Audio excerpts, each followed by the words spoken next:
manhã em que filmei o que se tornaria a filmagem mais ridicularizada da história da criptozoologia, eu nem estava procurando por nada em comum. Eu era só um cara com uma câmera tentando pagar o aluguel, gravando imagens de apoio para um documentário de TV a cabo sobre a vida selvagem do Noroeste Pacífico, novembro de 2008, no coração da Península Olympic, estado de Washington.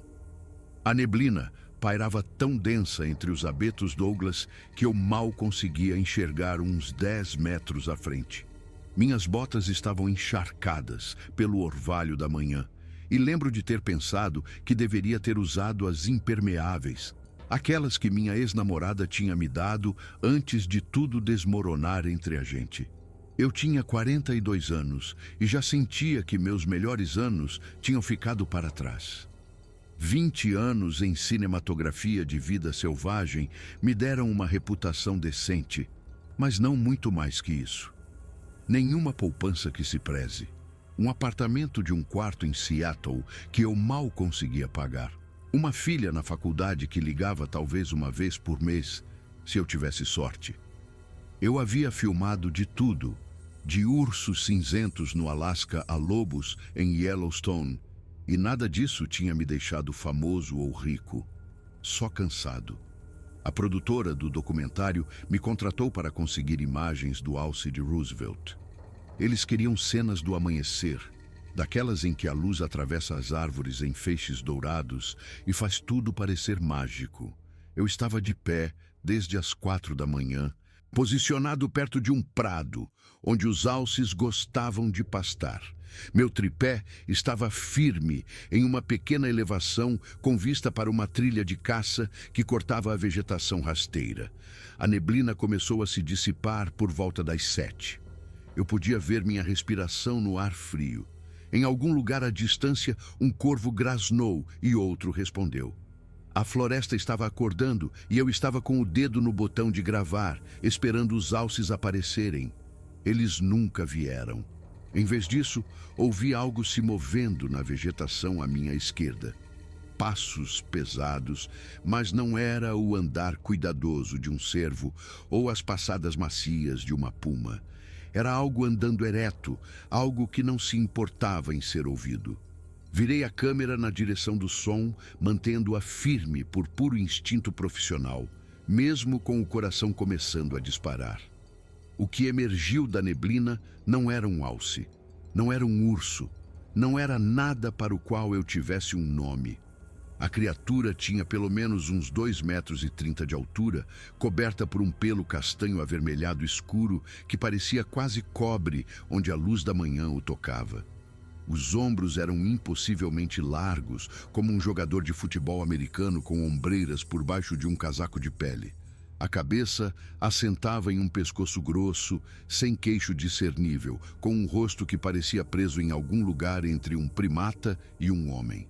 Olhos fundos sob uma arcada supraciliar pesada. Um nariz chato com narinas largas. Uma boca que poderia ser humana, se não fosse pelo tamanho. Ele carregava algo. Um cervo jovem, talvez um filhote da primavera anterior, agora um adolescente. A criatura o segurava pelas patas traseiras com uma mão, casual e sem esforço, como eu carregaria uma sacola de compras. O cervo estava mole, recém-morto. Sua língua pendia da boca e um fino rastro de sangue pingava no chão da floresta. Eu não respirei. Não me movi. Apenas mantive a câmera apontada para ele, gravando cada segundo. A criatura atravessou meu campo de visão. A talvez uns 8 metros de distância, eu podia ver os músculos se movendo sob o pelo. Podia ver como seus pés, quase humanos, mas mais largos e compridos, afundavam na terra fofa. Podia ouvir sua respiração, profunda e regular. Nada ofegante apesar do peso que carregava. Então ele parou. Meu coração quase explodiu no peito. Ele virou a cabeça lentamente, examinando a linha das árvores, procurando por algo ou alguém. Suas narinas se dilataram e eu percebi com um terror gelado que ele estava cheirando o ar, me cheirando. Aqueles olhos encontraram minha posição. Me encontraram agachado atrás do meu tripé com a câmera ligada. Por 3 segundos que pareceram 3 horas, nós nos encaramos. A expressão da criatura era indecifrável, mas havia uma inteligência ali, um reconhecimento. Ele sabia o que eu era, sabia o que a câmera era, e ele tomou uma decisão. Ele se virou e continuou andando, desaparecendo na neblina do outro lado da clareira. Eu tinha 53 segundos de filmagem, nítida como o dia, firme como uma rocha, o melhor vídeo de um Bigfoot já capturado. Eu deveria ter parado de gravar, deveria ter guardado meu equipamento e dado-o fora dali. Deveria ter dirigido direto para a cidade mais próxima e contado a alguém o que eu tinha visto. Em vez disso, eu fiquei. Em parte porque minhas pernas não funcionavam. Em parte porque uma parte de mim, a parte que passou 20 anos documentando a vida selvagem, precisava saber mais. Precisava ver se ele voltaria. Ele voltou. Quase 4 minutos depois, a criatura emergiu da neblina novamente. Mesma direção, mesmo caminho, mesma trilha de caça. Mas desta vez não carregava um cervo. Desta vez carregava algo enrolado em um tecido verde. Um saco de dormir, talvez. Ou a lona de uma barraca. Algo que as pessoas usam quando vão acampar. E dentro daquele tecido havia uma forma que era inconfundivelmente humana. Braços pendendo moles, pernas dobradas sobre o ombro maciço da criatura, uma bota visível em uma das pontas, balançando a cada passo. A criatura se movia lentamente desta vez, com cuidado, quase com reverência, como se estivesse carregando algo precioso, algo frágil. Eu continuei gravando. Minhas mãos tremiam tanto que tive que segurar a câmera com mais força para manter a imagem estável. Minha respiração vinha em arfadas curtas que eu tentava suprimir, apavorado de que qualquer som pudesse chamar sua atenção novamente. Ele parou no mesmo lugar de antes, virou a cabeça, me encontrou de novo. Desta vez, o olhar em seus olhos era diferente. Não era ameaçador, nem raivoso. Era outra coisa, algo que eu não consegui nomear na época e ainda luto para nomear agora. Tristeza, talvez. Ou resignação. Como se soubesse que eu estava observando. Soubesse que eu estava gravando e tivesse decidido me deixar ver mesmo assim. O momento se estendeu. 5 segundos. 6. 7. Então a criatura se virou e caminhou para dentro da neblina, levando o que quer que estivesse carregando consigo. Fiquei sentado ali por mais 1 hora. Não conseguia me mover, não conseguia pensar. Quando o sol finalmente dissipou a neblina e encheu a floresta com a luz comum do dia, guardei meu equipamento com as mãos dormentes e voltei para minha caminhonete. A viagem de volta para casa levou 6 horas. Não me lembro de nada dela. Naquela noite, sentei no meu apartamento e assisti à filmagem repetidamente. 4 minutos e 31 segundos no total. Os primeiros 53 segundos mostravam a criatura com o cervo. Nítido o suficiente para ver os pelos individuais em seus braços. Nítido o suficiente para contar os dedos de seus pés. Nítido o suficiente para ver a textura de sua pele onde o pelo era ralo ao redor do rosto. Os 3 minutos e 38 segundos seguintes mostravam algo totalmente diferente, algo que me assombraria pelo resto da minha vida. Liguei primeiro para o meu irmão. Danny era a única família que eu ainda tinha que falava comigo regularmente. Ele morava em Portland, trabalhava como contador e não tinha paciência para nada que não pudesse colocar em uma planilha. Quando contei o que havia filmado, ele riu. "Então você finalmente pirou de vez aí no meio do mato", ele disse. "Sempre imaginei que isso aconteceria um dia. Todos esses anos sozinho na floresta. Isso mexe com a cabeça da gente." "Eu não estou louco", eu disse. "Eu tenho em vídeo. Danny, eu tenho a prova. Do Bigfoot." Sua voz era impassível. "Você tem a prova do Bigfoot?" "Sim", ele suspirou. "Olha, o que quer que você tenha filmado, existe uma explicação. Um cara numa fantasia, um ângulo estranho de um urso. Sei lá, Mas não é o Bigfoot, porque o Bigfoot não existe. Eu desliguei sem dizer adeus. A próxima pessoa para quem liguei foi minha filha. Emily tinha 20 anos, estudava biologia na Universidade de Washington e havia herdado o ceticismo de sua mãe sobre tudo que eu fazia.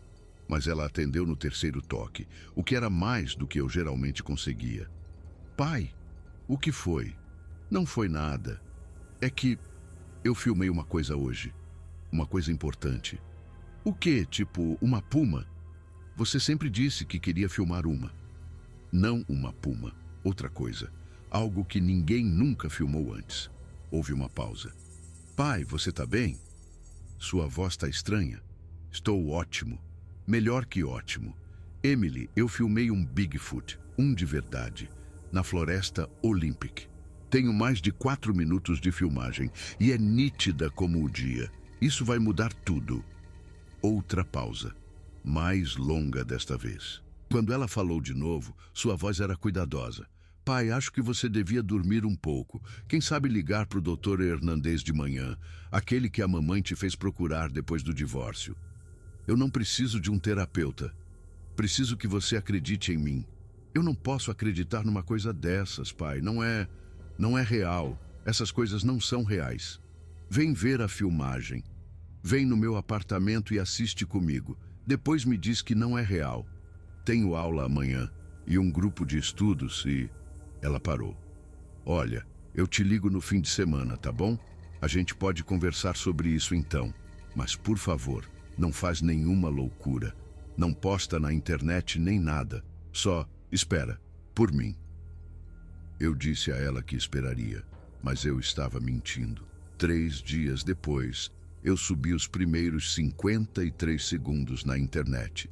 Passei esses 3 dias sem editar nada, sem mudar nada, apenas cortando os últimos 3 minutos e meio. A parte com o corpo, a parte que faria as pessoas pensarem que eu tinha encenado uma cena de crime.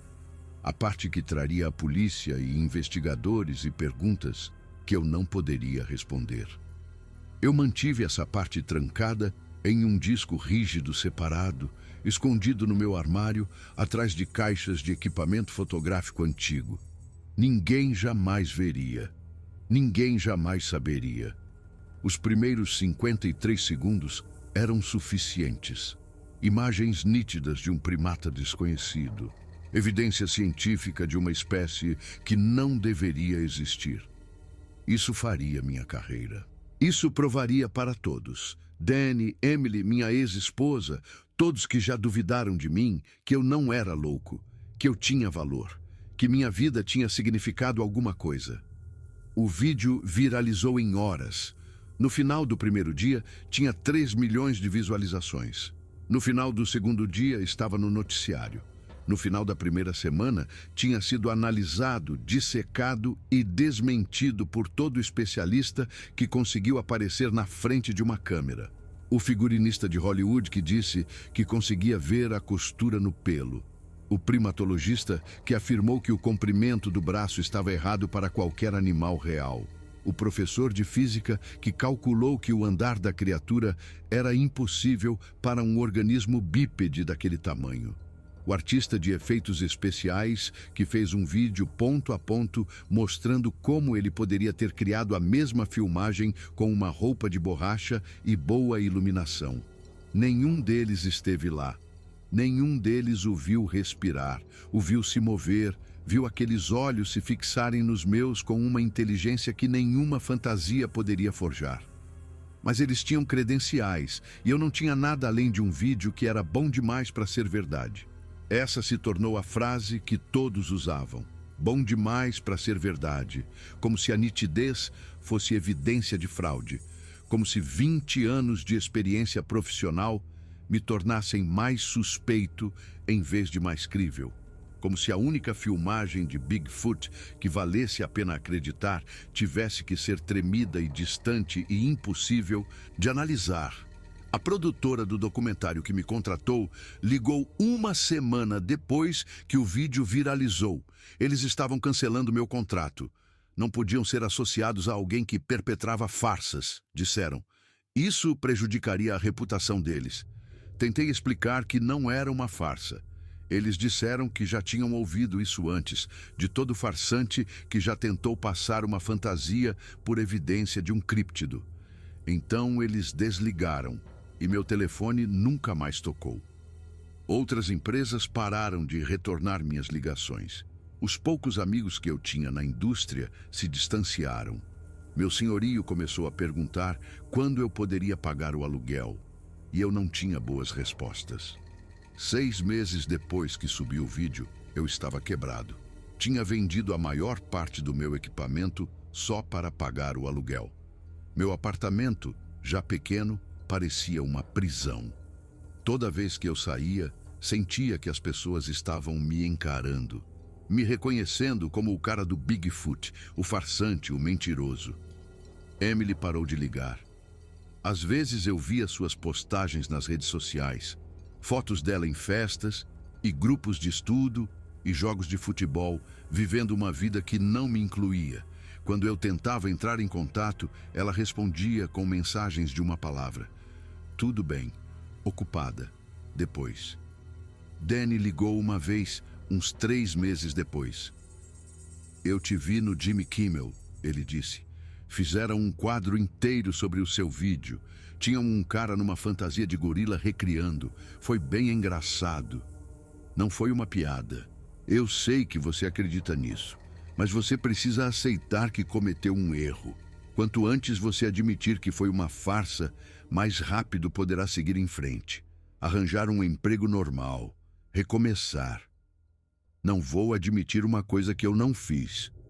Então você vai ser o cara do Bigfoot para sempre. É isso que você quer? É esse o legado que você quer deixar para sua filha? Eu desliguei na cara dele também. A pior parte não foi a humilhação pública. A pior parte era saber que, escondida no meu armário, havia a prova de algo muito maior, muito mais sombrio. Algo que teria mudado tudo se eu pudesse ter mostrado. Mas eu não podia mostrar. Eu não podia mostrar a criatura carregando um corpo humano pela floresta. Eu não podia mostrar aquele momento em que ela olhou para mim, para minha câmera, e me deixou ver o que estava fazendo. Porque se eu mostrasse isso, eles não me chamariam apenas de farsante. Eles me chamariam de assassino. Diriam que eu encenei tudo, contratei alguém para se fazer de morto, criei uma farsa elaborada para conseguir atenção e dinheiro. Ou pior, eles acreditariam. Acreditariam que algo estava lá fora, algo perigoso, algo que matava pessoas. E mandariam caçadores e policiais e soldados para aquelas matas, armados com rifles e medo, e a certeza de que estavam protegendo a humanidade de um monstro. De qualquer forma, a criatura morreria. Tudo o que ela era, tudo o que poderia ser, apagado pela minha necessidade de me provar. Então, eu guardei o segredo. Deixei o mundo me chamar de mentiroso. E toda noite eu assistia à filmagem completa sozinho no meu apartamento, tentando entender o que eu tinha visto. 15 anos se passaram. A internet seguiu em frente. Novas farsas, novos memes, novas coisas para ridicularizar. Meu vídeo se tornou uma nota de rodapé, algo que aparecia em listas de top 10 vídeos falsos de Bigfoot, em algum lugar entre o filme de Patterson Gimlin e um adolescente com uma máscara de gorila. Parei de tentar me defender por volta do 3º ano. No 5º ano, parei de falar sobre isso completamente. Acabei encontrando trabalho.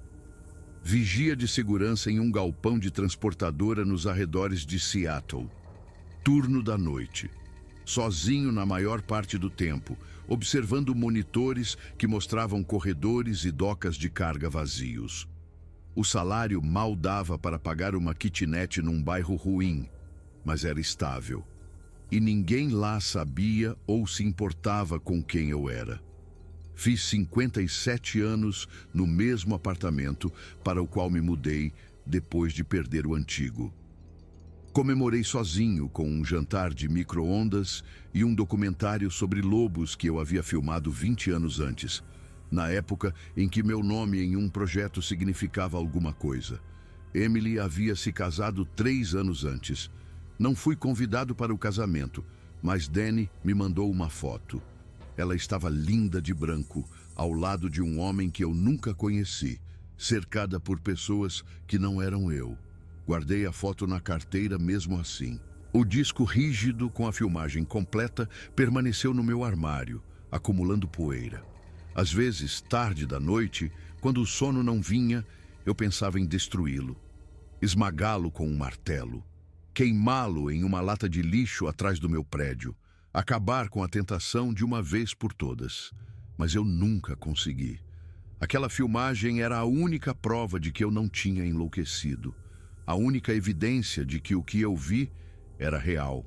Se eu a destruísse, não me restaria nada além de memórias, e memórias podiam ser questionadas. Memórias podiam desvanecer. Memórias podiam se tornar mentiras que você conta a si mesmo para se sentir melhor sobre seus fracassos. Então, eu aguardei. E esperei por algo que eu não sabia nomear. A batida na porta veio numa terça-feira à noite em março, 3 semanas depois do meu 57º aniversário. Eu estava em casa, voltado do trabalho, comendo restos de comida chinesa na frente da TV, quando ouvi 3 batidas secas na minha porta, incomum para esta hora. Incomum a qualquer hora, na verdade. Ninguém me visitava mais. Olhei pelo olho mágico e vi uma mulher parada no corredor. Meio dos 30, pele escura, cabelo natural curto, vestindo um terninho cinza profissional que parecia deslocado no meu prédio decadente. Ela segurava uma pasta de couro em uma mão e um envelope na outra. Abri a porta, mas mantive a corrente. "Quem é você?" "Meu nome é Victoria Palmer", disse ela. Sua voz era calma, medida, como se tivesse ensaiado aquele momento.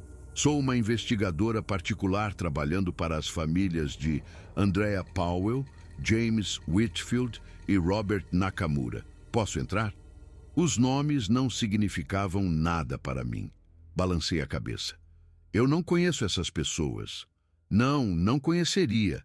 Eles desapareceram em novembro de 2008, na Floresta Nacional Olympic, na mesma semana em que você filmou seu vídeo. Meu sangue gelou. Ela deve ter visto algo no meu rosto, porque assentiu levemente. "Acho que você e eu precisamos conversar, Sr. Preston." Tirei a corrente e a deixei entrar. Meu apartamento era pequeno e bagunçado e provavelmente embaraçoso de se ver pelos olhos de um estranho. Mas Victoria Palmer não pareceu notar a bagunça. Ela caminhou até minha pequena mesa, pousou a pasta e a abriu para revelar pilhas de papéis, fotografias e o que pareciam ser documentos oficiais. "Andrea Powell tinha 26 anos, disse ela, tirando uma fotografia de uma jovem com cabelo ruivo e sardas. Estudante de medicina na Universidade de Washington. Ela era uma trilheira experiente, já tinha feito dezenas de viagens de pernoite na Floresta Olympic. Ela saiu em 3 de novembro de 2008, planejando uma excursão solo de 3 dias. Nunca mais voltou. Ela tirou outra foto, um jovem negro de óculos e um sorriso amigável. James Whitfield, 28, pós-graduando em Ciências Ambientais na Universidade Estadual de Washington. Ele estava estudando ecossistemas de florestas antigas na Península Olímpica. Ele estava acampado na área há 2 semanas, quando parou de fazer contato. Seu último registro foi em 4 de novembro. Uma terceira foto. Um homem asiático mais velho, talvez no início dos 30, com uma expressão séria. Robert Nakamura, 32, fotógrafo profissional de vida selvagem. Ela fez uma pausa. Como você costumava ser? Ele estava na floresta fotografando material para uma revista de conservação. Seu carro alugado foi encontrado no início de uma trilha em 6 de novembro. Sua câmera nunca foi recuperada. Ela olhou para mim. 3 pessoas, mesma área, mesma semana, mesmo resultado, sem corpos, sem vestígios, apenas desapareceram. Sentei-me pesadamente na minha única cadeira. Minhas pernas não pareciam mais confiáveis. Eu não conhecia nenhum deles. Eu sei, mas você estava lá. Ela pegou um mapa e o abriu sobre a mesa. Marcas vermelhas mostravam onde cada pessoa havia sido vista pela última vez, ou feito o último contato. Elas formavam um triângulo aproximado em torno de uma seção da selva que eu reconheci. A mesma seção onde eu havia filmado a criatura. Passei 8 meses pesquisando este caso, disse Victoria. As famílias me contrataram depois que a investigação oficial esfriou. A polícia procurou por semanas. Não encontrou nada. Nenhuma evidência de crime. Nenhum sinal de ataque de animal. Apenas 3 pessoas que entraram na floresta e nunca mais saíram. O que isso tem a ver comigo? Ela enfiou a mão na pasta novamente e tirou um tablet. Na tela estava o meu vídeo. A versão de 53 segundos que o mundo inteiro tinha visto e descartado. Eu assisti a este vídeo 100 vezes, disse ela. Li todas as análises, todas as refutações, todas as opiniões de especialistas e cheguei a uma conclusão que me coloca em uma minoria muito pequena. Ela encontrou meus olhos. Eu acho que é real. Meu coração começou a bater forte. Em 15 anos, ninguém havia me dito isso. Nenhuma pessoa. Mais importante, continuou ela. Acho que há mais neste vídeo do que o que você mostrou. O registro de tempo no canto diz que isso é de uma gravação mais longa.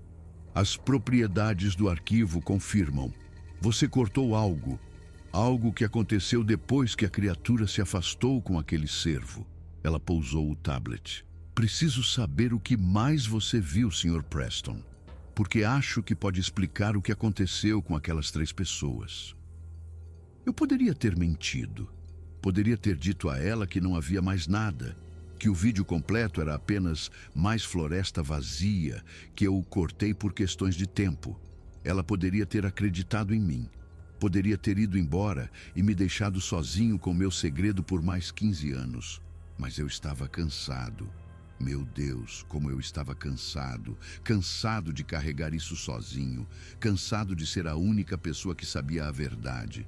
Cansado de assistir aquela filmagem no escuro e me perguntar se eu tinha feito a escolha certa. Tem mais, eu disse. Minha voz saiu rouca, como se não tivesse sido usada em anos. Quase 4 minutos a mais. Mas você não vai gostar do que mostra. Victoria Palmer não vacilou. Mostre-me. Fui ao meu armário e vasculhei as caixas até encontrá-lo. O disco rígido, ainda em seu estojo protetor, ainda funcionando depois de todos esses anos.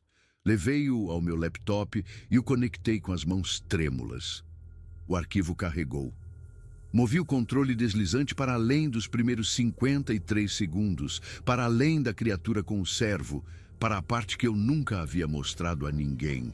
Victoria assistiu em silêncio. Seu rosto não mudou quando a criatura reapareceu na tela, enquanto ela atravessava o enquadramento carregando algo enrolado em tecido verde.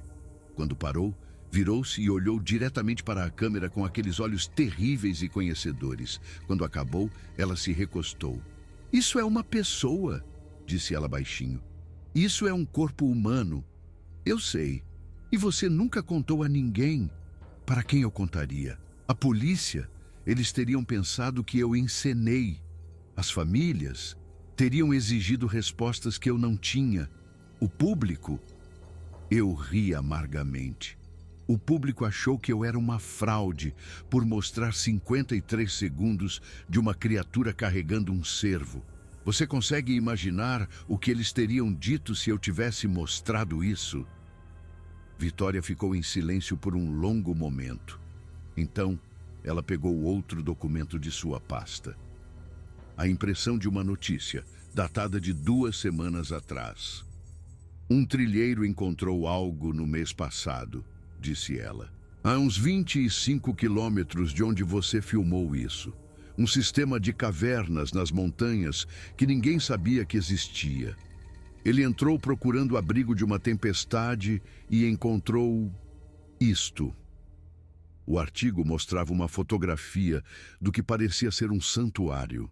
pedras arranjadas em padrões cuidadosos, ossos dispostos sobre rochas planas e, no centro, 3 objetos que fizeram meu estômago revirar. Uma mochila vermelha, desbotada e gasta, um par de óculos com uma lente rachada e uma câmera. Uma câmera profissional de vida selvagem, do tipo que Robert Nakamura teria usado. A polícia recuperou os itens, disse Victoria. A mochila pertencia a Andrea Powell. Os óculos eram de James Whitfield. E a câmera... Ela fez uma pausa. A câmera ainda tinha imagens nela. Imagens de novembro de 2008. Imagens que mostram algo muito semelhante ao que você filmou. Ela me entregou o tablet novamente. Na tela havia uma fotografia, granulada e escura, tirada à noite ou em sombra profunda. Mas a forma era inconfundível. A mesma criatura, os mesmos ombros maciços, o mesmo rosto preso em algum lugar entre primata e humano. Robert Nakamura também viu, disse Victoria. Ele o fotografou, e então algo aconteceu, e ele nunca saiu daquelas matas. Eu encarei a imagem. 15 anos de dúvida, de zombaria, de isolamento. E aqui estava a prova de que eu não estava sozinho. Alguém mais tinha visto, alguém mais tinha evidências, e esse alguém estava morto. Tem mais, disse Victoria. Ela pegou o tablet de volta e deslizou para outra imagem. Isso foi recuperado de uma parte mais profunda do sistema de cavernas. A fotografia mostrava o que parecia ser um local de sepultamento. 3 depressões na terra, cada uma coberta com pedras planas arranjadas em padrões cuidadosos. E ao redor de cada depressão, objetos. Uma bota de caminhada, uma bússola, uma garrafa de água, itens pessoais que poderiam ter pertencido a 3 trilheiros desaparecidos. A polícia acha que é um serial killer, disse Victoria. Alguém vivendo na selva, caçando trilheiros. Eles iniciaram uma grande investigação. Equipes de busca, cães, helicópteros, a coisa toda. Eles estão errados, eu disse. Minha voz era oca. Eu sei. Ela juntou seus documentos. Sr. Preston, passei 8 meses neste caso. Entrevistei testemunhas que viram coisas estranhas naquelas matas. Encontrei relatórios antigos de décadas atrás de pessoas que desapareceram naquela área, muito mais do que as médias estatísticas sugeririam. E cheguei a acreditar que o que quer que você tenha filmado em 2008 é real, é inteligente e vive naquelas montanhas há muito tempo. Ela fechou a pasta. Eu quero encontrá-lo, não para machucá-lo, não para expô-lo. Eu quero entender o que aconteceu com aquelas 3 pessoas. Quero dar um desfecho para suas famílias. E acho que você pode ser a única pessoa que pode me ajudar. Olhei para a imagem em seu tablet. O rosto da criatura capturado na fotografia final de Robert Nakamura. Aqueles olhos que eu nunca havia esquecido. O que exatamente você está me pedindo para fazer? Venha comigo para a floresta. Mostre-me onde você filmou seu vídeo. Ajude-me a encontrar a caverna onde aqueles itens foram descobertos. Ela fez uma pausa. Ajude-me a encontrar a verdade. Eu deveria ter dito não. Deveria ter dito a ela que passei 15 anos tentando esquecer o que vi, que voltar era a última coisa que eu queria fazer, que algumas verdades eram melhores deixadas enterradas em cavernas e armários e nos cantos escuros da memória. Mas eu não disse nada disso. Quando partimos, saímos na manhã seguinte, antes do amanhecer. Vitória havia alugado um SUV com tração nas 4 rodas, que lidava com as estradas secundárias, melhor do que minha velha caminhonete jamais conseguiu. Ela dirigia. Eu navegava de memória e esperança e pela estranha atração de um lugar que eu nunca mais quis ver. A floresta não havia mudado. As árvores ainda eram antigas, ainda imponentes, ainda tão densas que a luz da manhã mal penetrava em seu dossel. O ar ainda cheirava a terra úmida e a vegetação antiga. O silêncio ainda pressionava meus ouvidos como algo físico. Estacionamos no mesmo início de trilha onde eu havia estacionado 15 anos atrás. A placa de madeira era mais nova, substituída em algum momento, mas o nome era o mesmo. Trilha do rio Elwha. O caminho para o coração da selva Olympic. Vitória se equipou com eficiência profissional.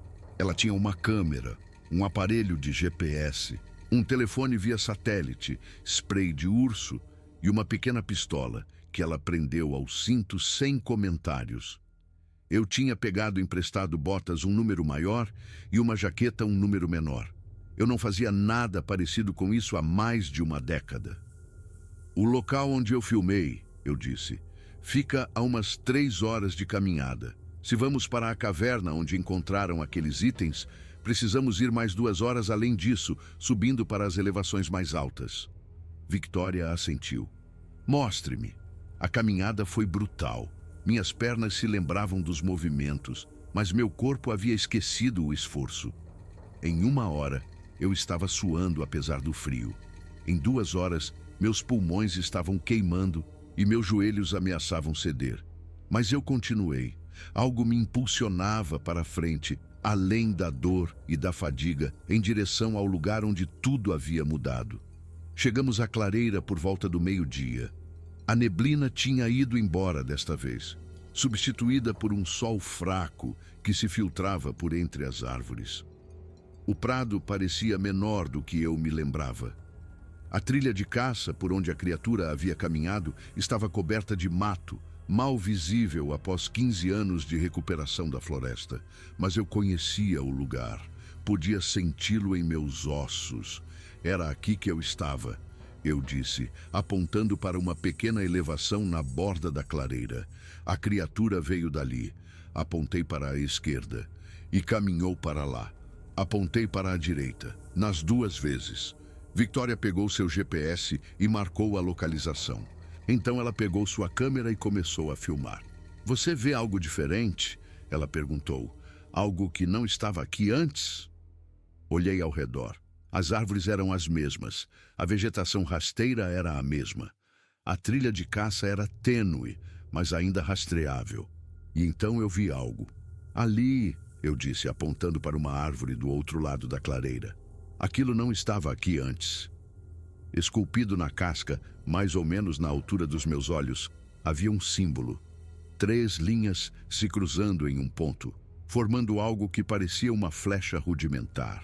A escultura era velha, gasta e escurecida pelo tempo, mas deliberada, intencional. Victoria se aproximou e a examinou de perto. Isso é semelhante a marcações encontradas em outros locais de avistamento de Bigfoot, disse ela baixinho. Marcadores territoriais, talvez, ou sinais de trilha. Ou avisos. Ela me olhou bruscamente. Avisos de quê? Eu não respondi. Eu estava olhando para o chão agora, para algo que acabara de notar. Uma depressão na terra perto da base da árvore. Não era natural, regular demais, retangular demais. Ajoelhei-me e afastei as folhas mortas. Debaixo havia uma pedra chata, como as das fotografias que Victoria me mostrou. Dispostos sobre ela, quase invisíveis sob os detritos, havia pequenos objetos. Um botão, um pedaço de tecido verde e gasto. E outra coisa, uma aliança de casamento. Victoria inspirou bruscamente. Andrea Powell estava noiva, disse ela. O noivo dela disse que ela estava usando a aliança quando saiu para uma caminhada. Peguei a aliança com cuidado. Estava manchada, mas intacta, uma simples faixa de ouro com um pequeno diamante. Por dentro, mal visível, havia uma gravação. A mais M para sempre. Ela esteve aqui, disse Victoria. Ela esteve aqui, nesta clareira, e algo aconteceu com ela. Não algo, eu disse. Minha voz soava estranha para meus próprios ouvidos. Alguém, a criatura. Ela a encontrou. Encontrou todos eles. Mas por que deixar a aliança aqui? Por que deixar essas coisas? Levantei-me, olhando ao redor da clareira com novos olhos. Talvez não seja sobre deixar coisas. Talvez seja sobre lembrá-los. Seguimos em direção à caverna. O terreno ficou mais acidentado, mais íngreme, mais traiçoeiro a cada passo. Victoria impôs um ritmo punitivo e eu lutei para acompanhá-la. Minhas botas emprestadas estavam me dando bolhas e minha jaqueta emprestada estava encharcada de suor, mas não reclamei. Algo me puxava para frente, além da dor, além do medo, em direção a algo que eu precisava ver. A entrada da caverna estava escondida em uma dobra da montanha, obscurecida por samambaias e galhos caídos. Sem as coordenadas de GPS que Victoria havia obtido do relatório da polícia, nunca a teríamos encontrado. Não parecia nada, apenas uma fenda escura na rocha, mal larga o suficiente para uma pessoa se espremer.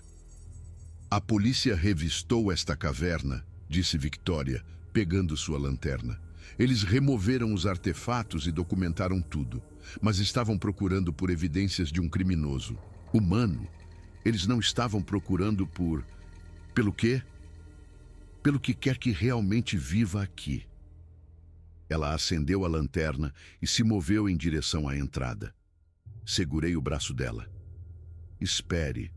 Talvez devêssemos pensar sobre isso.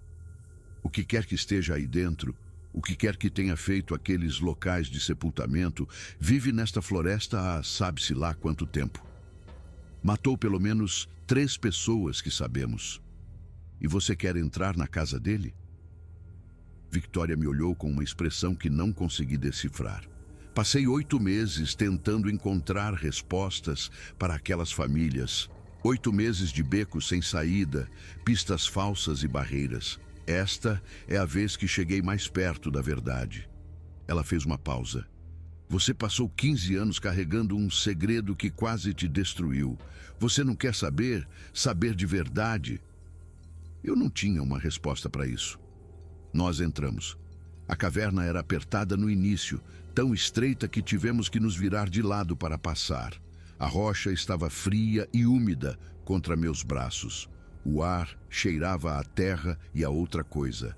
Algo orgânico e almiscarado que não consegui identificar. Depois de uns 6 metros, a passagem se abriu em uma câmara maior. A lanterna de Victoria varreu as paredes, revelando formações de calcário e depósitos de cristal que brilhavam como estrelas. O teto se perdia na escuridão acima de nós. Por aqui, disse Victoria. Sua luz havia encontrado algo na parede distante. Aproximei-me, minhas botas esmagando o cascalho solto. O que vi me fez prender a respiração. Marcas de garras, sulcos profundos na pedra, indo do chão ao teto em linhas paralelas. 4 marcas juntas, espaçadas em cerca de 20 centímetros. As mesmas marcas que eu tinha visto em fotografias. As mesmas marcas que não deveriam ser possíveis para nenhum animal conhecido. Mas não foi isso que me fez parar. As marcas não eram aleatórias. Elas formavam padrões, formas. Algo que quase parecia escrita, se a escrita pudesse ser esculpida com garras em rocha sólida. Meu Deus, sussurrou Victoria. É uma linguagem, algum tipo de linguagem pictográfica. Aproximei-me traçando as formas com os olhos. Havia figuras que poderiam ser animais, outras que poderiam ser pessoas, e outras que não eram nenhum nem outro, formas que não correspondiam a nada que eu já tivesse visto. Ali, eu disse, apontando para uma seção da parede. Aquela forma continua se repetindo. Victoria apontou a câmera para ela. A forma mostrava uma grande figura em pé, cercada por figuras menores deitadas. A figura grande tinha os braços levantados e de suas mãos linhas se estendiam para baixo em direção às formas menores. Está contando uma história, disse Victoria em voz baixa. A criatura está contando sua história nesta parede. Ou sua história. Avançamos mais para dentro da caverna. A câmara se estreitou novamente. Depois se abriu em outro espaço, maior que o primeiro. E aqui encontramos o que a polícia havia documentado. Os locais de sepultamento. 3 deles, dispostos em uma formação triangular no centro da câmara. Cada um era uma depressão rasa na terra, coberta com pedras chatas arranjadas em padrões cuidadosos. Ao redor de cada depressão, itens pessoais haviam sido colocados. Uma bússola, uma garrafa de água, uma bota de caminhada gasta. Mas a polícia não havia encontrado tudo. Na cabeceira de cada local de sepultamento, recuada contra a parede da caverna, havia uma pedra maior. E em cada pedra, mais esculturas, mais formas. Estas não eram abstratas ou simbólicas, eram retratos. O rosto de Andrea Powell, esculpido na rocha com uma habilidade surpreendente. As bochechas redondas, as sardas, a pequena cicatriz no queixo que o relatório da polícia havia mencionado. De alguma forma, a criatura havia capturado sua semelhança em pedra. O rosto de James Whitfield na segunda pedra. Os óculos, a expressão pensativa, a forma de seu sorriso. Robert Nakamura na terceira. A testa séria, a mandíbula determinada, até o jeito como seu cabelo caía sobre a testa. Ele se lembrava deles, sussurrei.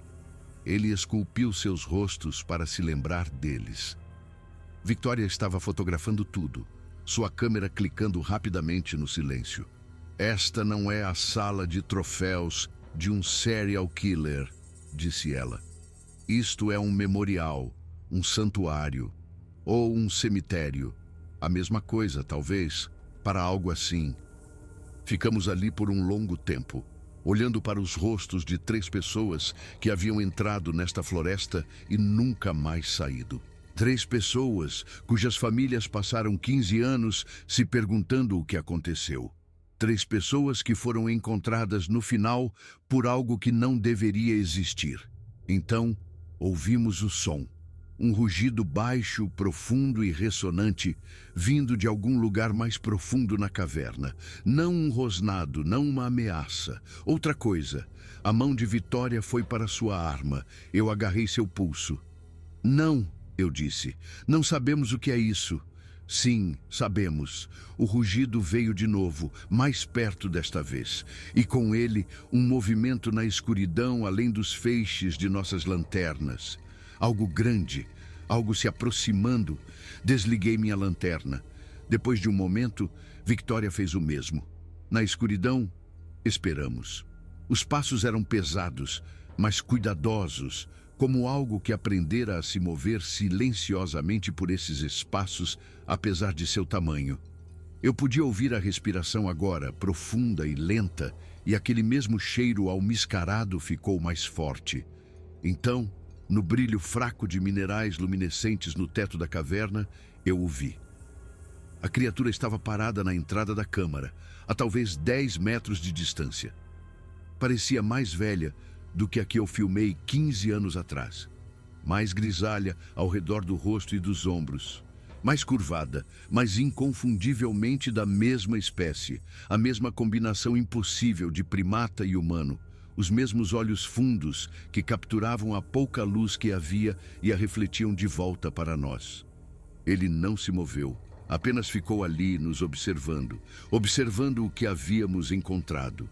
A respiração de Victoria era alta no silêncio. Eu podia senti-la tremendo ao meu lado, a mão ainda na arma, todo o seu corpo tenso com a necessidade de correr ou lutar. Fique parada, sussurrei. Não se mova. Não faça barulho. A criatura inclinou a cabeça ligeiramente, como se estivesse nos considerando, nos avaliando, decidindo o que éramos e que ameaça representávamos. Então, ele fez algo que eu não esperava. Ele passou por nós. Prendi a respiração enquanto ele se movia pela câmara, perto o suficiente para que eu pudesse estender a mão e tocá-lo. Ele não olhou para nós novamente. Sua atenção estava fixa nos locais de sepultamento, nos rostos esculpidos das 3 pessoas que ele havia enterrado aqui. Ele parou no túmulo de Andrea Powell. Ajoelhou-se lentamente, suas articulações estalando com o esforço. Uma mão maciça se estendeu e tocou o retrato de pedra esculpido, os dedos traçando as linhas de seu rosto com algo que parecia ternura. Ele fez um som. Não o rugido de antes, algo mais agudo, mais suave, quase como um murmúrio. A câmera de Victoria clicou uma vez. A cabeça da criatura se virou bruscamente em nossa direção. Eu podia ver seus olhos agora, refletindo a luz fraca. Eram olhos velhos, olhos cansados, olhos que tinham visto demais ao longo de muitos anos. E eles estavam me olhando com reconhecimento. Ele se lembrava. 15 anos se passaram, mas ele se lembrava do homem com a câmera. O homem que o observou carregar seu fardo através da neblina. O homem que filmou tudo e não mostrou nada. Lentamente, cuidadosamente, ele se levantou. Deu um passo em nossa direção, depois outro. Victoria levantou a arma. Não, eu disse mais alto do que pretendia. Abaixe isso, agora. Ele vai... Abaixe isso! Ela hesitou. A criatura parou de se mover, sua atenção alternando entre nós, entre a arma e a câmera, e os dois humanos frágeis que haviam invadido sua casa. Então Victoria abaixou a arma. A criatura exalou. Uma respiração longa e lenta, como algo liberando uma tensão que segurava por muito tempo. Olhou para mim novamente e vi algo em sua expressão que não esperava. Gratidão. Ele se virou de volta para os locais de sepultamento. Ficou ali por mais um momento, contemplando os 3 rostos esculpidos. Então ele passou por eles, em direção à extremidade da câmara, em direção a uma passagem que eu não havia notado antes. Na entrada da passagem, ele parou. Olhou para nós mais uma vez. Então ele se foi. Victoria e eu não falamos por um longo tempo. Apenas ficamos ali na escuridão, ouvindo o silêncio, tentando processar o que acabáramos de ver. Ele nos deixou ir, disse Victoria finalmente. Sua voz estava trêmula. Ele poderia ter nos matado, poderia ter nos adicionado à sua coleção. Mas ele nos deixou ir. Talvez, eu disse lentamente, não seja isso. Talvez nunca tenha sido. Aproximei-me dos locais de sepultamento. Ajoelhei-me ao lado do túmulo de Andrea Powell. Olhei para seu rosto esculpido, para o cuidado que foi dedicado a capturar cada detalhe. E se ele não os matou? Eu disse. E se ele os encontrou, depois que eles já estavam mortos? Depois que outra coisa os pegou? Victoria se aproximou. O que você está dizendo? As marcas de garras nas paredes, 20 centímetros de distância, grandes demais para a nossa criatura. E se houver outra coisa aqui? Algo que caça nestas matas? Algo que matou aqueles 3 trilheiros? Toquei a pedra esculpida. E se nosso amigo os encontrou depois, os encontrou e os trouxe para cá e lhes deu o único enterro que sabia dar? Victoria ficou quieta. Então, ela pegou seu GPS e verificou algo. A caverna onde encontraram a câmera de Robert Nakamura, disse ela. Aquela com o santuário. Fica a uns 20 quilômetros daqui, na mesma direção que a criatura foi. Você acha que tem mais? Acho que estivemos olhando para isso tudo errado. Pensamos que estávamos caçando um predador, mas talvez estivéssemos encontrando suas vítimas. Saímos da caverna enquanto o sol se punha. A floresta parecia diferente agora, mais escura, mais vigilante. Cada sombra poderia esconder algo maciço, cada som poderia ser passos se aproximando. Acampamos naquela noite, na beira da clareira, onde eu havia filmado meu vídeo 15 anos atrás. Nenhum de nós sugeriu continuar no escuro. Nenhum de nós queria ser pego nestas matas depois do anoitecer. Não dormi muito. Continuei ouvindo sons nas árvores ao nosso redor. Continuei vendo movimentos na periferia da minha visão. Continuei esperando que algo emergisse da escuridão e terminasse nossa pequena expedição. Nada veio. Mas pela manhã, encontramos algo novo.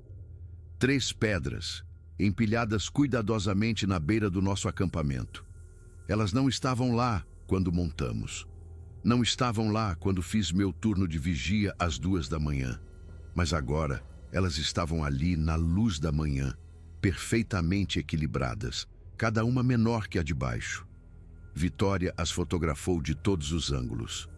Então, ela olhou para mim. Ele está nos observando, disse ela. Ele esteve nos observando a noite toda. Eu sei. Isso deveria me aterrorizar. Deveria, mas não aterroriza. Ela encarou as pedras. Isso é estranho, que eu não esteja com medo. Pensei na criatura na caverna, na maneira como ele tocou o rosto esculpido de Andrea Powell, no som que ele fez, quase como um murmúrio, quase como um lamento. Não, eu disse, não acho que seja estranho. Arrumamos as coisas e caminhamos para a segunda caverna, a que Victoria havia mencionado. Levou a maior parte do dia, subindo mais alto nas montanhas, abrindo caminho por uma vegetação que parecia determinada a nos parar. A entrada desta caverna era maior, uma abertura apropriada na rocha que se podia entrar sem rastejar. Esculturas antigas emolduravam a entrada, a mesma linguagem pictográfica que tínhamos visto antes, mas mais elaborada aqui, mais complexa. Isso é mais antigo, disse Victoria, passando os dedos sobre as esculturas. Muito mais antigo. Essas marcações foram desgastadas por séculos. Lá dentro, a caverna se abria em uma série de câmaras, conectadas por passagens naturais desgastadas pelo tempo. Encontramos mais locais de sepultamento, muitos mais. Dezenas deles, dispostos em padrões que se aprofundavam em espiral na montanha. E em cada local, um retrato esculpido, rostos que poderiam ser de nativos americanos, rostos que pareciam europeus, rostos que poderiam ter pertencido a qualquer época, a qualquer povo, a qualquer um que tivesse vagado por estas matas e nunca mais saído. Isso não é apenas um cemitério, eu disse. É uma necrópole, gerações deles. Mas a criatura que vimos não pode ter mais de 40 ou 50 anos, disse Victoria. Os padrões de envelhecimento, o pelo grisalho, isso está acontecendo há muito mais tempo do que uma vida. Então há mais deles. Ou houve um passando a responsabilidade para o próximo, vigiando este lugar, cuidando dos mortos. Encontramos outra coisa na câmara mais profunda, não locais de sepultamento desta vez. Algo diferente. Ossos estavam empilhados em um canto, velhos e amarelados, roídos pelo tempo e por outra coisa. Algo com dentes. Não eram ossos humanos. Eram grandes demais, grossos demais, diferentes demais em proporção. Victoria os examinou cuidadosamente. Estes parecem pertencer à mesma espécie da nossa criatura, disse ela. Espécimes adultos, com base no tamanho. Mas olhe para os danos. Estas não foram mortes naturais. Eu vi o que ela queria dizer. Os ossos estavam quebrados, lascados, marcados com sulcos profundos que só poderiam ter vindo da violência. O que quer que tenha matado essas criaturas era poderoso e faminto. As marcas de garras, eu disse. 20 centímetros de distância. O que tem garras assim? Victoria balançou a cabeça. Eu não sei. Ursos não têm. Pumas não têm. Nada nestas matas deveria ser capaz de... Ela parou.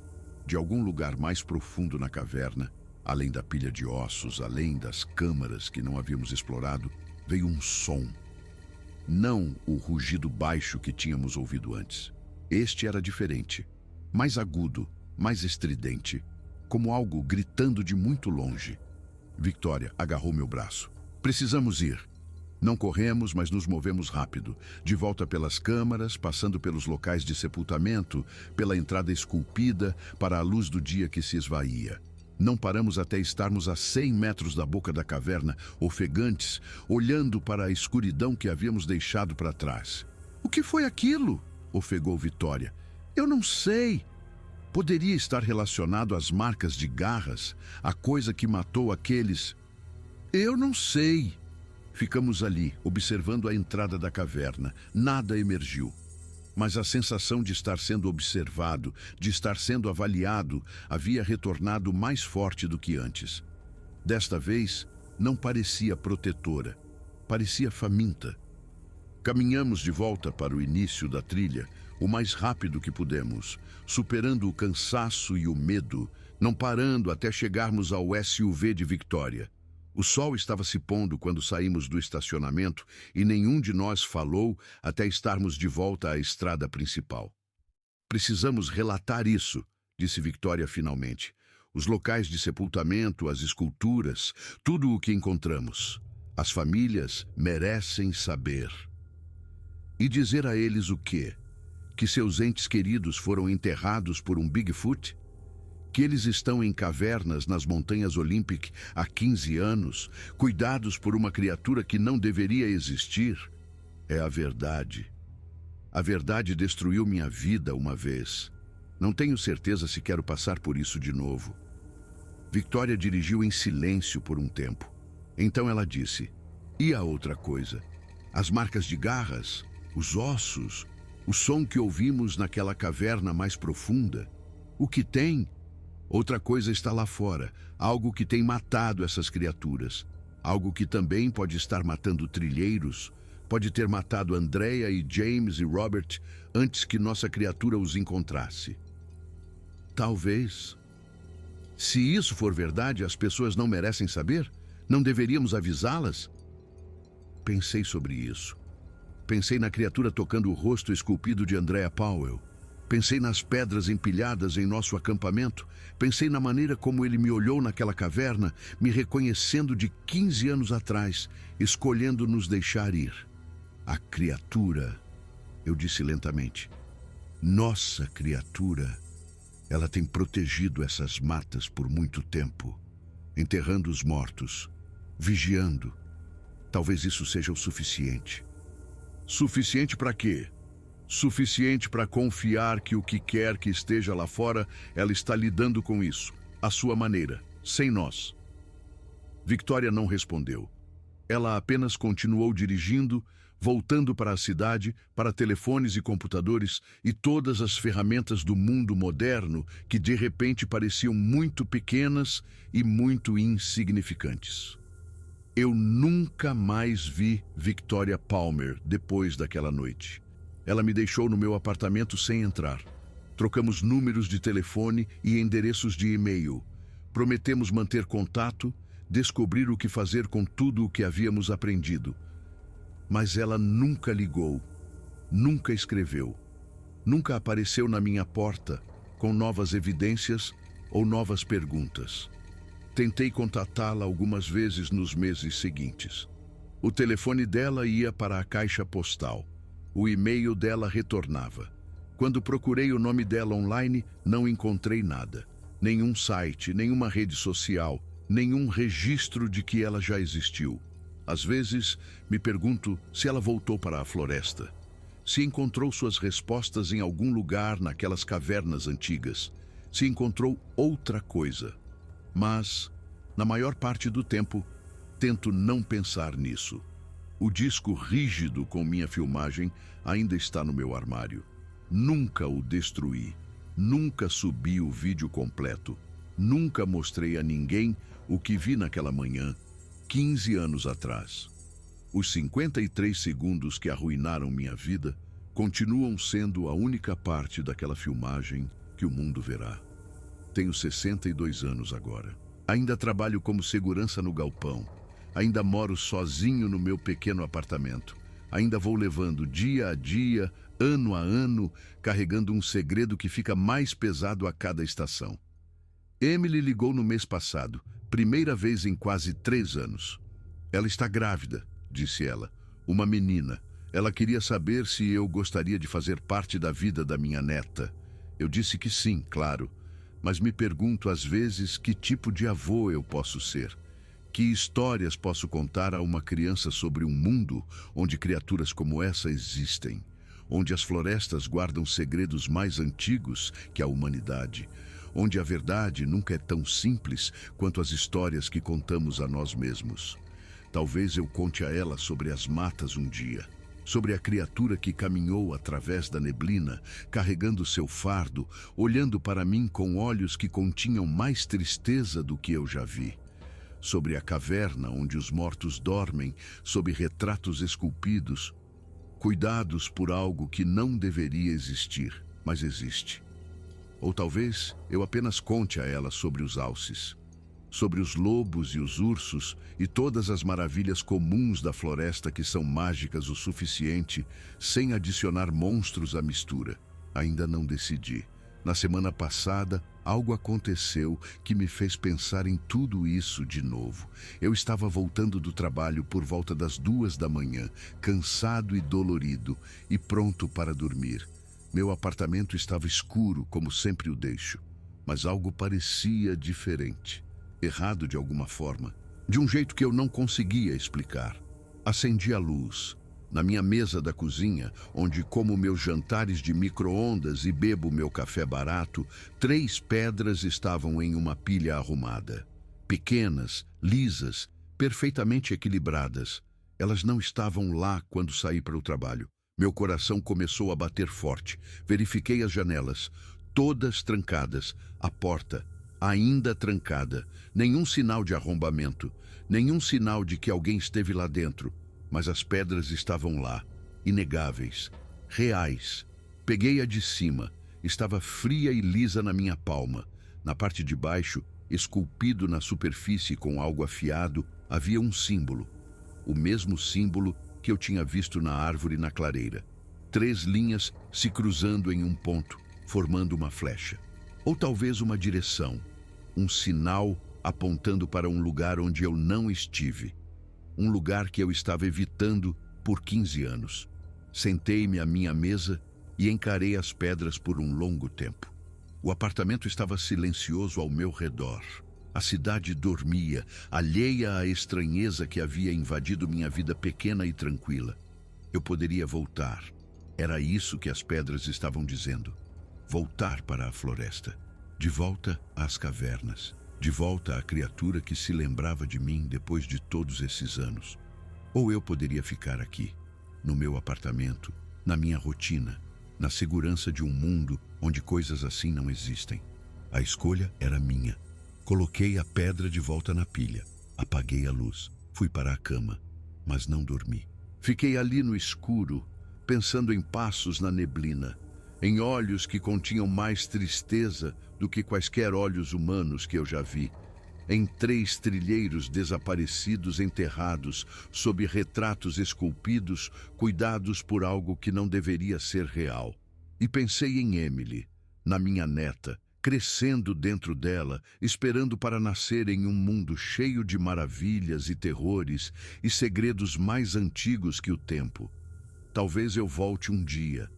Talvez eu encontre a criatura novamente, se ela ainda estiver viva. Talvez eu descubra o que realmente aconteceu com aqueles 3 trilheiros e com todos os outros enterrados naquelas cavernas antigas.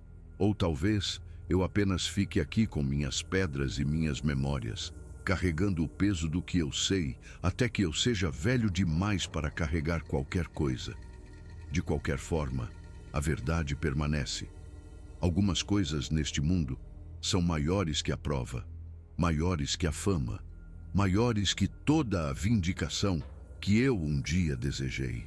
Algumas coisas simplesmente são, quer acreditemos nelas ou não. E às vezes a coisa mais gentil que você pode fazer é deixá-las ser. As pedras ainda estão na minha mesa. Eu as vejo toda manhã quando acordo, toda noite quando volto do trabalho. 3 pequenas rochas, empilhadas em uma configuração que não deveria ser estável, mas de alguma forma é.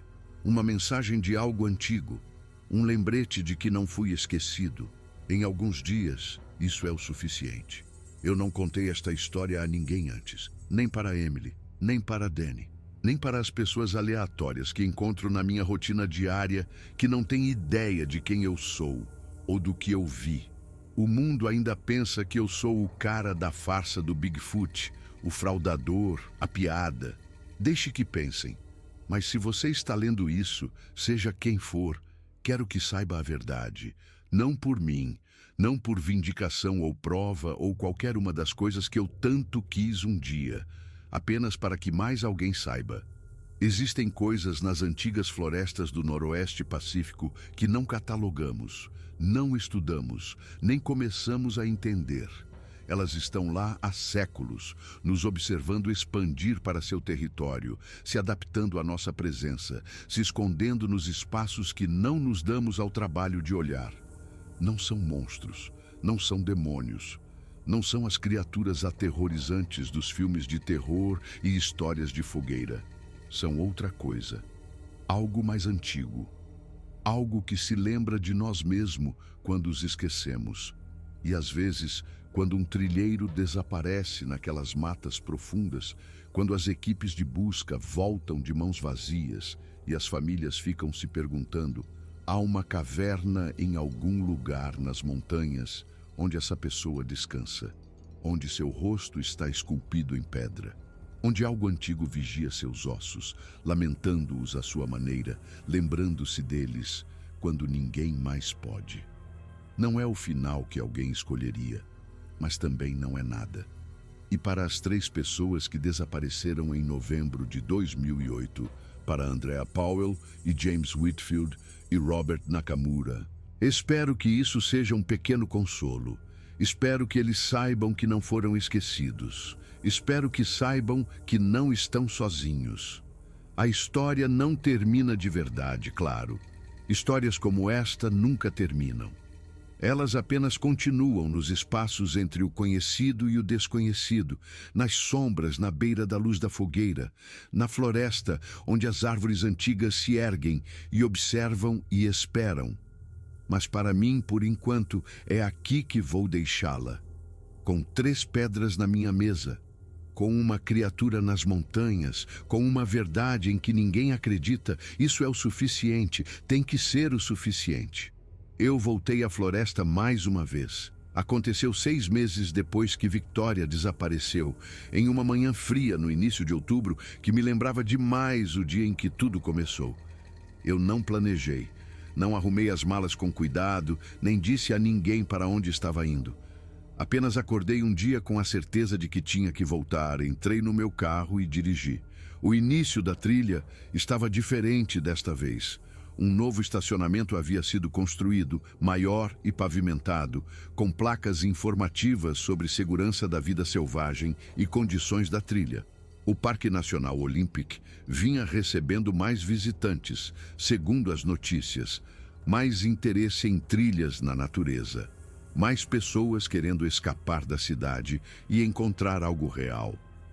Eu me perguntei quantos deles encontrariam mais do que esperavam. A caminhada levou o dobro do tempo que levou com Victoria. Meus joelhos doíam no primeiro quilômetro. Meus pulmões queimavam no segundo. Os anos não foram gentis com meu corpo e a floresta parecia saber disso. Parecia estar me testando, me empurrando para trás a cada passo difícil.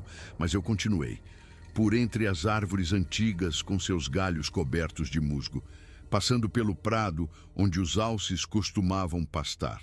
Ao longo da trilha de caça que quase desapareceu sob 15 anos de novo crescimento, até a clareira onde eu filmei a filmagem que destruiu minha vida.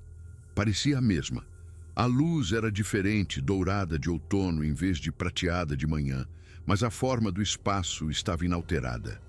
As mesmas árvores, as mesmas rochas, a mesma sensação de estar à beira de algo vasto e incognoscível. Sentei-me em um tronco caído e esperei. Não sei o que eu esperava. A criatura aparecer, talvez.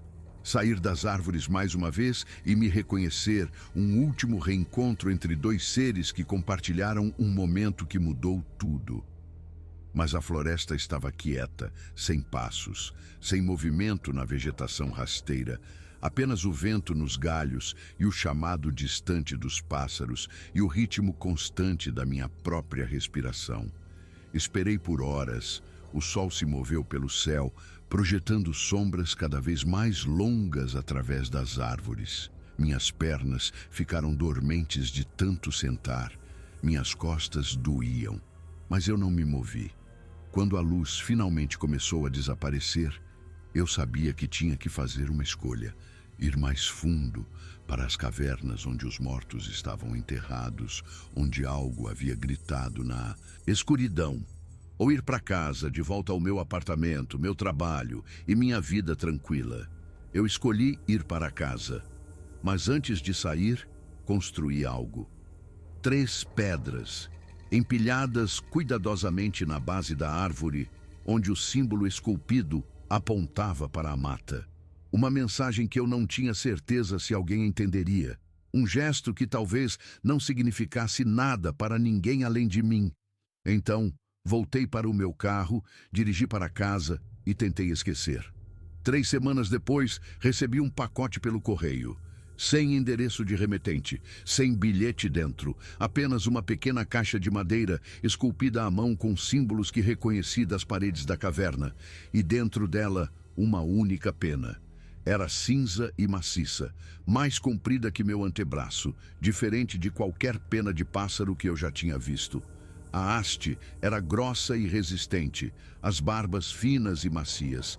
Cheirava a floresta, a árvores antigas e ar frio da montanha. Eu aguardei. Coloquei em uma moldura e pendurei na minha parede ao lado da fotografia de Emily em seu casamento. Às vezes, tarde da noite, eu a tiro da parede e a seguro, passando os dedos pelas bordas macias, me perguntando de onde veio e o que significa. Um presente, talvez. Um agradecimento por tudo que mantive em segredo. Ou talvez apenas um lembrete de que a floresta se lembra, mesmo quando tentamos esquecer. Emily trouxe o bebê para visitar na primavera passada. Uma menina chamada Sofia, com os olhos da mãe e o sorriso da avó. Eu a segurei nos braços e senti algo que não sentia há anos. Esperança, talvez, ou algo parecido. Sentamos no meu pequeno apartamento. Emily no sofá com o bebê, eu na minha cadeira perto da janela, e conversamos sobre nada importante. O tempo, o trabalho dela, o novo apartamento que ela e o marido estavam olhando. Coisas normais que famílias normais discutem. Ela notou a pena na minha parede. Isso é novo, disse ela. Onde você conseguiu? Alguém me mandou, eu disse. Há muito tempo. É linda. De que tipo de pássaro é?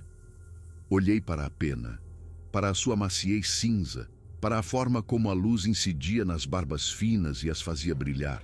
Eu não sei, eu disse. Nunca consegui identificar. Ela aceitou isso, da mesma forma que aceitava a maioria das coisas que eu lhe dizia agora. Havíamos reconstruído algo nos anos desde que ela ligou sobre o bebê. Não a proximidade que tínhamos quando ela era jovem, antes do divórcio, do vídeo e de todos os anos de silêncio, mas algo. Uma base, talvez, sobre a qual poderíamos construir. Sofia começou a ficar inquieta, e Emily se levantou para acalmá-la. Ao passar pela minha cadeira, ela parou.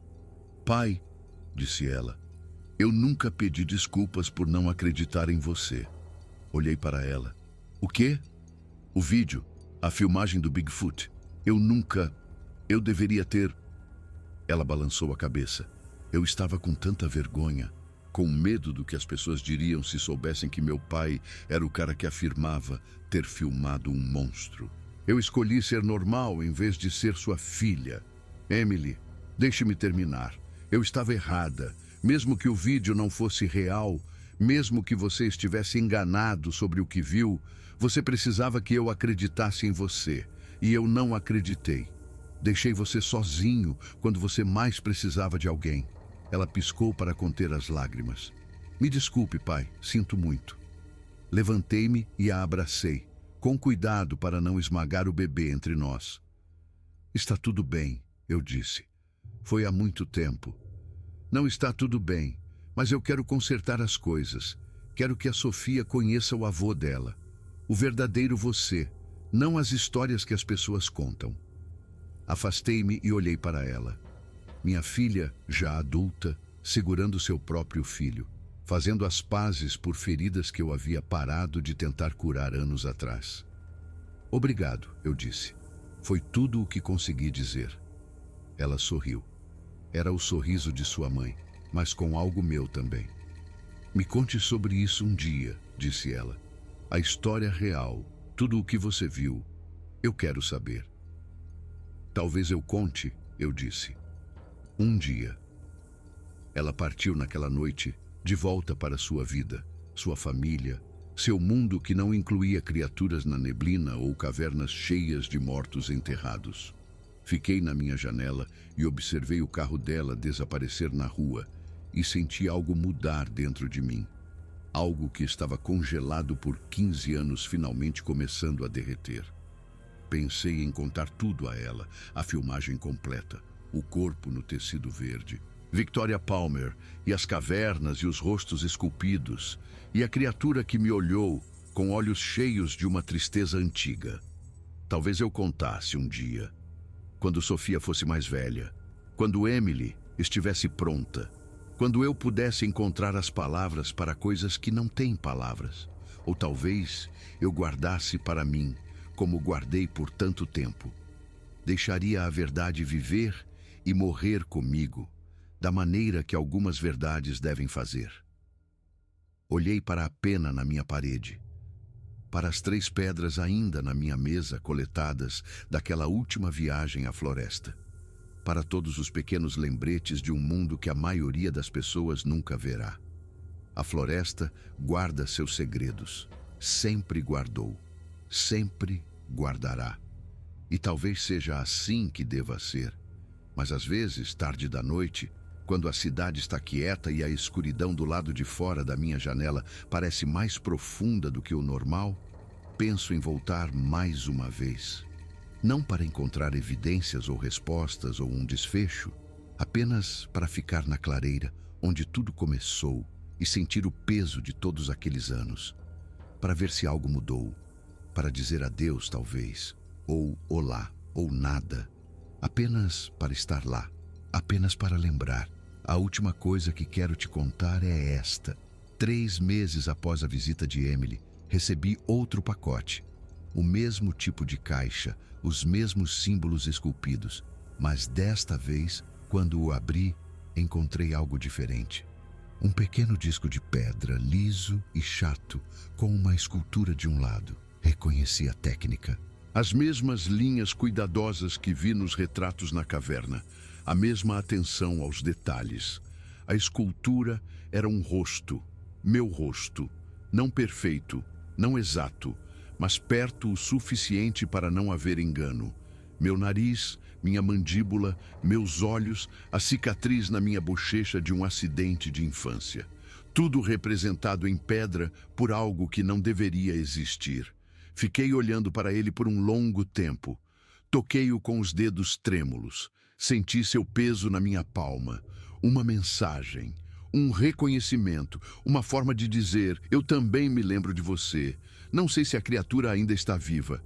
Não sei se existem outros como ela, continuando o trabalho de enterrar os mortos e vigiar a floresta. Não sei o que o futuro reserva para nenhum de nós, humanos ou não. Mas eu sei disto. Em algum lugar nas montanhas do Noroeste Pacífico, em cavernas que a maioria das pessoas nunca encontrará, existem monumentos aos mortos. Rostos esculpidos olhando da escuridão. Corpos em repouso sob arranjos cuidadosos de pedra. E em algum lugar próximo, algo antigo vigia. Algo que se lembra de todos que passaram por seu território. Todos que viveram e morreram em seu domínio. Todos que compartilharam um momento com ele, por mais breve, por mais estranho que seja, inclusive eu. Guardo o disco de pedra no meu bolso agora. Levo-o comigo para onde quer que eu vá.